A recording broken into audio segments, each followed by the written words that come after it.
Hello दोस्तों, कैसे हैं आप सब। मेरा नाम है आशीष और आप देख रहे हैं आशीष ब्लॉग MFP। दोस्तों, आज हम लोग बात करने वाले हैं बिहार पुलिस की नई वैकेंसी के बारे में। बिहार पुलिस कांस्टेबल ऑपरेटर 2026 का नोटिफिकेशन जारी हो गया है। इसमें कुल 993 पद रखे गए हैं। तो आज हम इस वीडियो में जानेंगे कि अप्लाई कैसे करना है, योग्यता क्या है, फॉर्म कैसे भरे जाएंगे और इसकी जो दौड़ है और परीक्षा कैसे होगी। तो वीडियो में अंत तक जरूर बने रहें। अगर आप मेरे चैनल पर नए हैं तो चैनल को सब्सक्राइब करें, वीडियो को लाइक करें तथा बेल आइकन को जरूर प्रेस कर लें ताकि हमारी सारी इन्फॉर्मेटिव वीडियो आप तक पहुंचती रहे। तो चलिए दोस्तों, देखते हैं नोटिफिकेशन क्या कहती है। ये जो बहाली निकाली गई है ये केंद्रीय चयन परिषद के द्वारा निकाली गई है। ये सिपाही भर्ती है। इसका जो ऑफिशियल वेबसाइट है वो है csbc.bihar.gov.in और इसका जो विज्ञापन संख्या है 02/2026 है। तो आगे बढ़ते हैं दोस्तों और देखते हैं कि इसका जो आवेदन का ऑनलाइन भरने की प्रारंभिक तिथि क्या है दोस्तों। तो ऑनलाइन आवेदन पत्र भरने की जो प्रक्रिया है दिनांक 1/3/2026 से प्रारंभ हो जाएगी दोस्तों। और इसका जो आवेदन पत्र ऑनलाइन करने की अंतिम तिथि है वो 31 मार्च 2026 लास्ट होगी दोस्तों। यानी आपको 1 महीने का समय इस फॉर्म को भरने के लिए दिया जाएगा दोस्तों। अब हम लोग बात करते हैं इसकी शैक्षणिक योग्यता की दोस्तों। आपके पास क्या शैक्षणिक योग्यता होगा तो आप इस पद के लिए अप्लाई कर सकते हैं। देखिए दोस्तों, सिपाही प्रचालक पद के लिए शैक्षणिक अर्हता इंटरमीडिएट जो कि आपको साइंस से 10+2 अथवा समकक्ष में फिजिक्स, केमिस्ट्री एवं मैथ विषयों में न्यूनतम 50% मार्क्स के साथ उत्तीर्णता तथा अनुसूचित जाति, अनुसूचित जनजाति, आरक्षण कोटि के अभ्यर्थियों के लिए न्यूनतम 45% अंक के साथ उत्तीर्णता होना आवश्यक है।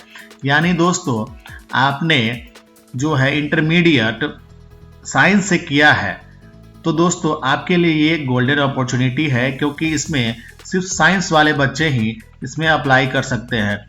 वो भी उनका अगर 50% मार्क्स होगा तभी अप्लाई कर सकते हैं। और उसमें अनुसूचित जाति, अनुसूचित जनजाति, आरक्षण कोटि के लिए इसमें 45% मार्क्स ही आवश्यक है दोस्तों। तो अगर आप ST SC से बिलोंग करते हैं तो आप 45% अंक अगर आपने उत्तीर्ण किया है इंटरमीडिएट तो भी आप इस फॉर्म को भर सकते हैं। अब चलते हैं दोस्तों और देखते हैं इसकी उम्र सीमा। उम्र सीमा देखिए दोस्तों, अभ्यर्थी की उम्र की गणना मैट्रिक अथवा समकक्ष परीक्षा प्रमाण पत्र में अंकित जन्म तिथि के आधार पर की जाएगी। कट ऑफ तिथि के अनुसार अभ्यर्थियों की उम्र सीमा आरक्षण कोटिवार निम्न रहेगी। अब देख लीजिए, गैर आरक्षित कोटि के लिए न्यूनतम 18 वर्ष और अधिकतम 25 वर्ष है दोस्तों। यानी दोस्तों जो अनरिजर्व यानी जिसे हम जनरल कैटेगरी कहते हैं उनके लिए जो उम्र सीमा है वो 18 साल है और जो अधिकतम है वो 25 वर्ष तक आप इसमें अप्लाई कर सकते हैं।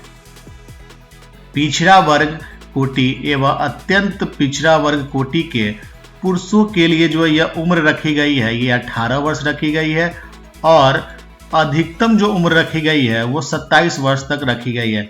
यानी दोस्तों आप BC और OBC के अंतर्गत आते हैं तो आप 18 वर्ष से लेके 27 वर्ष तक इसमें अप्लाई कर सकते हैं।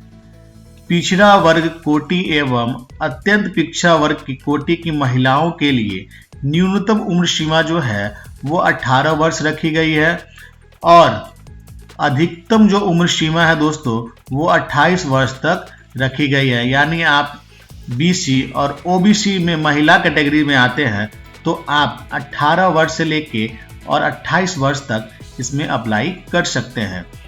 आगे बढ़ते और देखते हैं अनुसूचित जाति एवं अनुसूचित जनजाति कोटि के सभी अभ्यर्थियों तथा ट्रांसजेंडर अभ्यर्थियों के लिए उम्र सीमा जो है वो 18 वर्ष अधिकतम 30 वर्ष तक है। यानी दोस्तों अगर आप अनुसूचित जाति एवं अनुसूचित जनजाति कोटि के अभ्यर्थी हैं या फिर आप ट्रांसजेंडर हैं तो आपके लिए जो न्यूनतम उम्र है वो 18 वर्ष है और अधिकतम उम्र सीमा जो है वो 30 वर्ष तक रखी गई है दोस्तों। आरक्षण का लाभ राज्य सरकार के प्रचलित आरक्षण नियमों के अनुसार और राज्य सरकार के समक्ष स्तर के निर्गत प्रमाण पत्र के आधार पर ही देय होगा दोस्तों। आरक्षण का भी लाभ आपको मिलेगा दोस्तों आगे बढ़ते हैं और देखते हैं कि आवेदन शुल्क जो है वो क्या लिया जा रहा है। सभी श्रेणी कोटि के अभ्यर्थियों के लिए जो है ₹100 यानी 100 रुपया मात्र रखा गया है।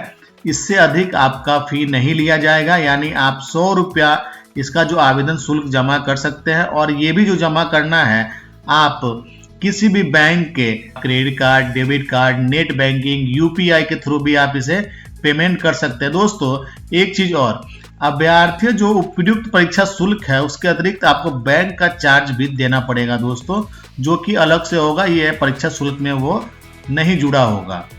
सिलेक्शन जो चयन के लिए जो परीक्षा जो प्रथम चरण है वो है लिखित परीक्षा। दोस्तों सबसे पहले आपको इसमें लिखित परीक्षा आयोजित की जाएगी। लिखित परीक्षा दोस्तों वो 100 अंक की होगी। 2 घंटे का एक प्रश्न पत्र में कुल 100 प्रश्न पत्र होंगे, जिसमें प्रत्येक सही उत्तर के लिए दोस्तों आपको 0.1 अंक दिए जाएंगे।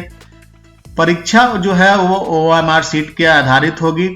OMR शीट पर उत्तर पुस्तिका की 2 प्रतियों में होगी, जिसमें एक प्रति अदृश्य कार्बन प्रति के रूप में पार्षद के पास अंतिम चयन सूची प्रकाशित होने के पश्चात 1 वर्ष तक सुरक्षित रखी जाएगी। परीक्षा लिया जाएगा दोस्तों वो आपको इंटरमीडिएट स्तर का होगा, जो आपको यहाँ साफ साफ लिख दिया गया दोस्तों। लिखित परीक्षा का जो स्तर होगा बिहार विद्यालय परीक्षा समिति के इंटरमीडिएट 10+2 का स्तर का होगा दोस्तों।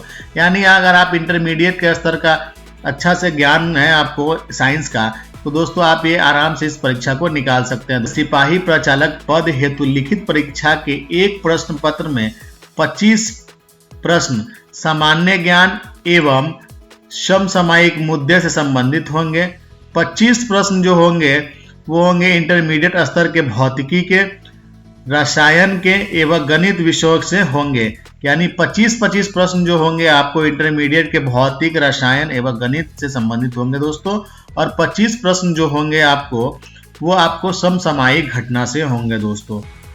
इसमें जो लिखित परीक्षा में आपको 30% से कम अंक प्राप्त करने वाले विद्यार्थियों शारीरिक दक्षता परीक्षा के लिए असफल घोषित किए जाएंगे। यानी आपको 30% मार्क्स आपको लाना है, तभी आप इस परीक्षा को क्वालिफाई कर पाएंगे। और जो शारीरिक दक्षता परीक्षा होता है उसके लिए आप आगे आ पाएंगे। ये चरण दोस्तों वह है शारीरिक दक्षता परीक्षा यानी PET। लिखित परीक्षा के आधार पर पत्र उम्मीदवारों को निर्धारण अनुपात में शारीरिक दक्षता परीक्षा के लिए बुलाया जाएगा। यानी दोस्तों आप जो लिखित परीक्षा दिए हैं उसमें अगर आपको 30% से ज़्यादा मार्क्स आता है तो आप शारीरिक दक्षता परीक्षा के लिए उत्तीर्ण माने जाएंगे दोस्तों, और आपको यहाँ बुलाया जाएगा। चलिए देख लेते हैं शारीरिक परीक्षा में जो है वो मापदंड क्या है। दोस्तों इसमें जो दौड़ होगी अभ्यर्थियों के लिए वो इस प्रकार है। सभी कोटि के पुरुषों अभ्यर्थियों के लिए जो दौड़ होगा वो 1 मील यानी 1.16 किलोमीटर, अधिकतम आपको 6 मिनट में इसे दौड़ जाना है दोस्तों। अगर आप इससे ज़्यादा समय लेते हैं आपको डिस्क्वालीफाई कर दिया जाएगा। और सभी कोटि की महिला अभ्यर्थियों के लिए 1 किलोमीटर का दौड़ रखा गया है, जो अधिकतम आपको 6 मिनट में ही दौड़ना है। आगे बढ़ते और देखते हैं अभ्यर्थियों के शारीरिक दक्षता जांच में निम्नलिखित परीक्षाओं में उत्तीर्ण होना आवश्यक है।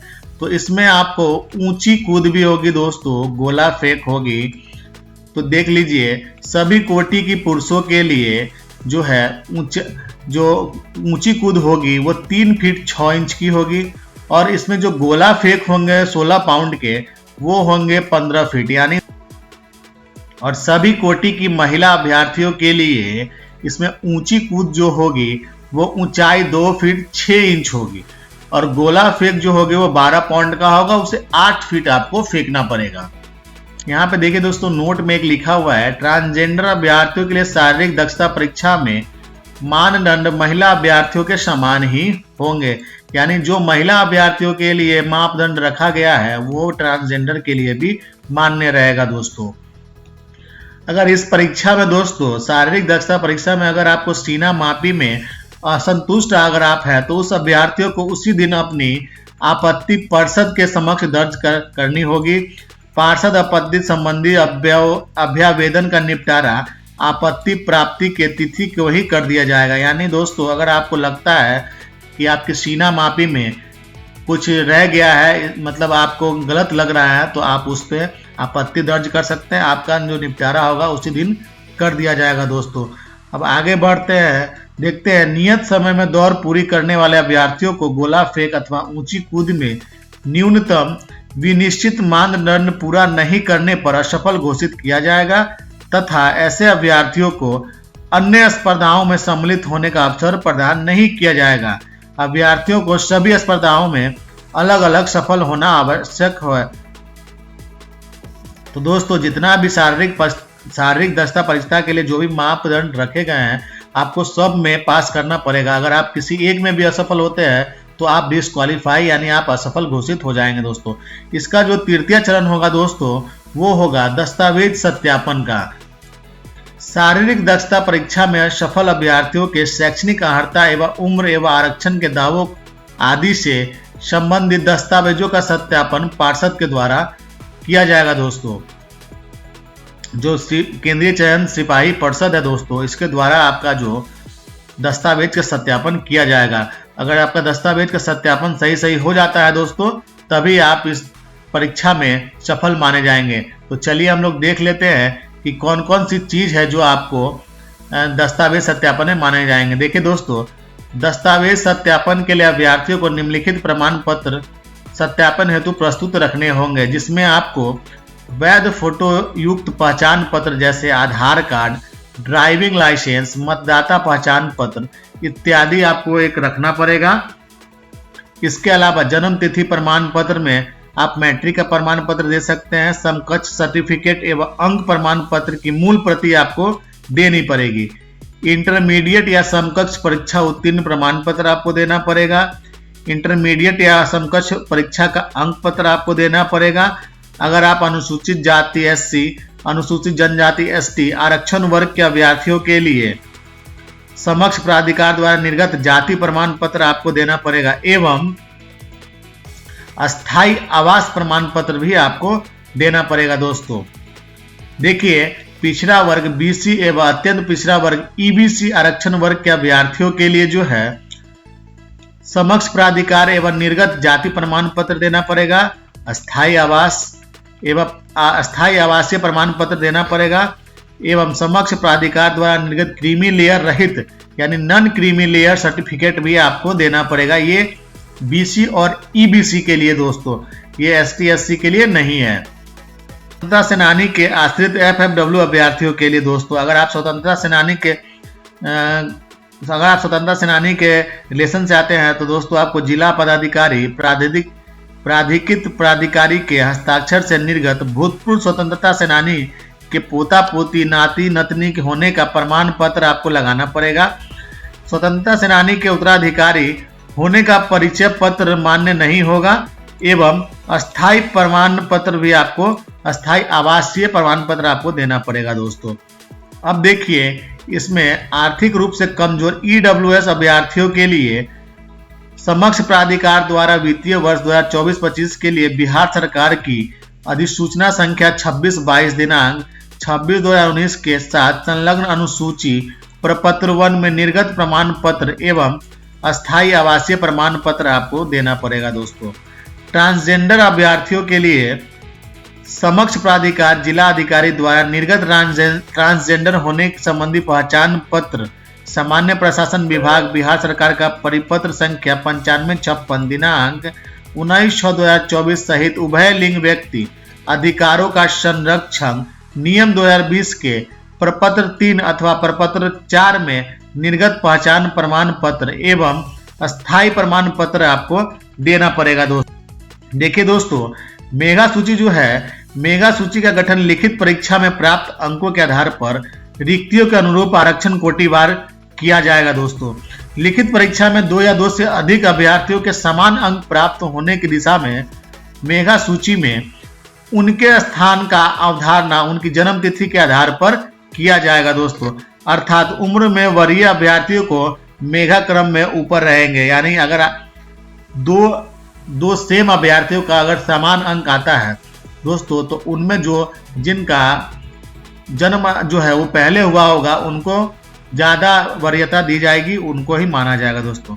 समान अंक प्राप्त करने वाले एवं समान जन्म तिथि वाले 2 या 2 से अधिक अभ्यर्थियों की दिशा में मेधा सूची में उनके स्थान का अवधारणा उनकी शैक्षणिक योग्यता के आधार पर किया जाएगा दोस्तों। चलिए दोस्तों, तो अब देख लेते हैं कि ऑनलाइन आवेदन पत्र जो है वो कहाँ करना है दोस्तों। ऑनलाइन आवेदन पत्र भरने के लिए अभ्यर्थियों को केंद्रीय चयन सिपाही परिषद की वेबसाइट जो है www.csbc.bihar.gov.in पर केंद्रीय चयन परिषद सिपाही भर्ती की वेबसाइट पे आपको जाना पड़ेगा, जहां csbc.bihar.gov.in पर आपको फॉर्म अप्लाई करना है दोस्तों। अप्लाई करने से पहले दोस्तों आधिकारिक जो भी नोटिफिकेशन है उसे जरूर ध्यान से पढ़ लें, उसके बाद ही अप्लाई करें दोस्तों, और फर्जी वेबसाइट से सावधान रहें दोस्तों। ये आपका central selection board of constable इसका आधिकारिक वेबसाइट है जो मैंने आपको दिखा दिया है दोस्तों। सबसे ऊपर में ही आप देख लीजिए 13/2/2026 को यहाँ पे एक नोटिस जारी किया गया है। इसी नोटिफिकेशन को ध्यानपूर्वक पढ़ के आपको अप्लाई करना है। तो दोस्तों वीडियो पसंद आए हो तो लाइक और शेयर जरूर करें, और ऐसी ही जानकारी और नौकरी की अपडेट पाने के लिए चैनल को सब्सक्राइब जरूर कर ले दोस्तों। फिर मिलते हैं दूसरी वीडियो में।